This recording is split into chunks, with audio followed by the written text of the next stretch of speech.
Assalamualaikum warahmatullahi wabarakatuh. Halo anak-anak semua, apa kabar kalian hari ini? Pada kesempatan kali ini kita akan belajar tematik kelas 6. Tema 4, globalisasi. Subtema 1, pembelajaran 1.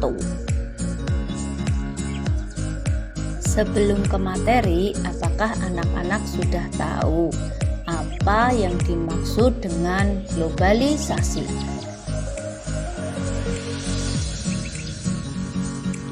Globalisasi menurut bahasa berasal dari kata globe yang artinya dunia, dan dapat disimpulkan bahwa globalisasi berarti mendunia.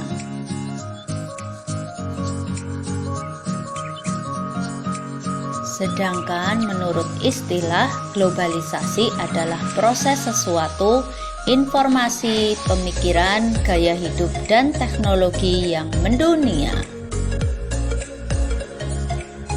Contoh globalisasi transportasi adalah pada zaman dahulu orang-orang bila ingin bepergian, mereka menggunakan kereta kuda.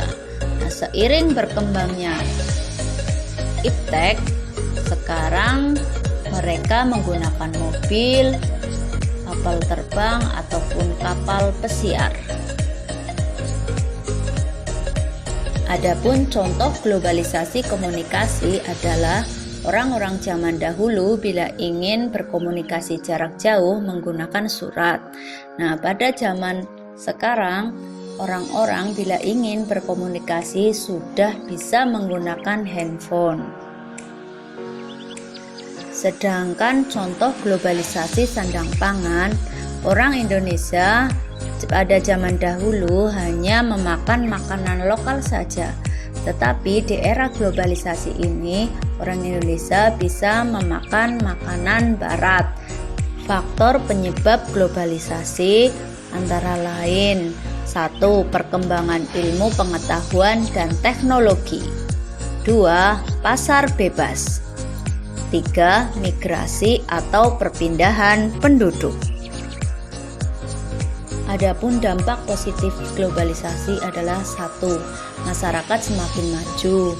2. Mudah memperoleh informasi. Ketiga, pasar semakin luas. Dan keempat, mobilitas tinggi atau cepat dalam bepergian. Di samping dampak positif, globalisasi juga mempunyai dampak negatif. Antara lain yaitu kerusakan lingkungan hidup seperti hutan yang gundul, pencemaran air, dan pencemaran udara. Adapun dampak negatif globalisasi lainnya adalah nilai sosial semakin hilang.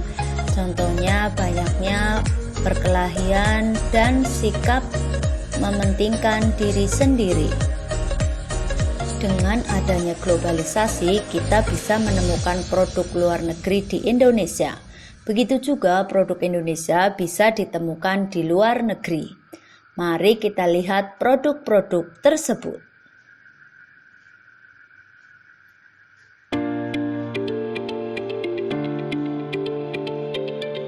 Yang pertama adalah susu dari Selandia Baru. Yang kedua, batik dari Indonesia. Selanjutnya, mobil dari Jepang.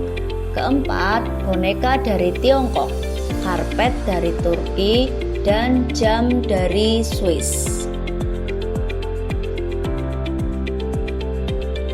Nah, tadi kita sudah mengidentifikasi tentang produk-produk yang ada di dunia.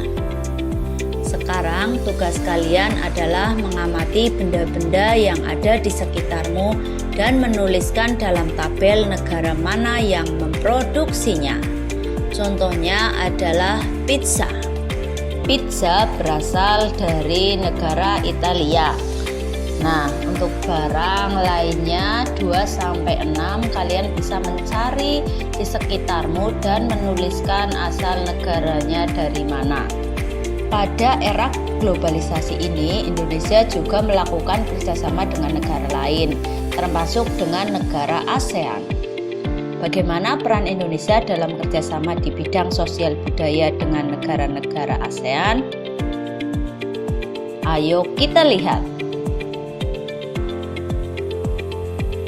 Bentuk kerjasama sosial budaya antara lain 1. Penanganan narkoba dan solusinya, 2. Penanganan dampak bencana alam, 3. Perlindungan terhadap difabel, 4. Pertukaran belajar antar negara ASEAN, 5. Kegiatan olahraga negara ASEAN atau SEA Games, 6. Kerjasama bidang pariwisata, 7. Diadakannya Kongres Pemuda ASEAN, dan 8. Pertukaran program televisi. Tahukah kamu listrik mempunyai peranan penting di era globalisasi? Bagaimana produksi listrik di era globalisasi ini? Ayo kita diskusikan. Sekarang kita amati pembangkit listrik tenaga air ini. Yang pertama adalah sungai atau waduk. Yang kedua, pintu masuk air sungai atau waduk. Kemudian yang ketiga adalah katup pengaman. Yang keempat adalah tangki pengaman tekanan air. Yang kelima, pipa pesat. Nah, yang keenam adalah katup pengatur turbin.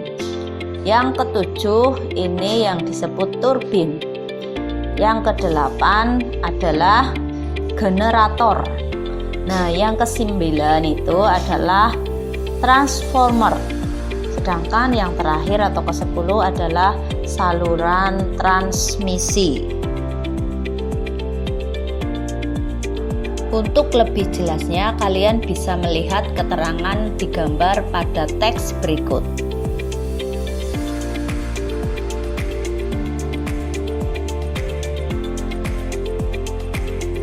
Belum semua daerah dapat terjangkau aliran listrik dari pemerintah. Warga terkadang membuat sendiri pembangkit listrik dengan memanfaatkan air terjun atau sungai. Pembangkit listrik tersebut dinamakan pembangkit listrik mikrohidro. Ayo kita amati gambarnya.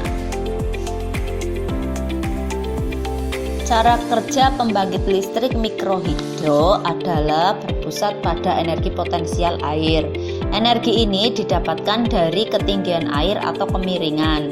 Energi ini kemudian berubah menjadi energi kinetik mengenai turbin yang dilengkapi dengan casing yang diarahkan ke baling-baling yang kokoh dan disambung pada dua piringan yang sejajar agar seimbang serta terbuat dari baja. Lalu poros turbin berputar karena energi kinetik air berubah menjadi energi mekanik oleh kecepatan airnya, dan kemudian dihubungkan menggunakan kopling agar dapat dihubungkan ke generator. Kemudian generator menghasilkan energi listrik dan selanjutnya dialirkan ke rumah-rumah penduduk. Demikian sedikit ulasan tentang pembangkit listrik mikrohidro. Kalian dapat menuliskan kembali di bukumu.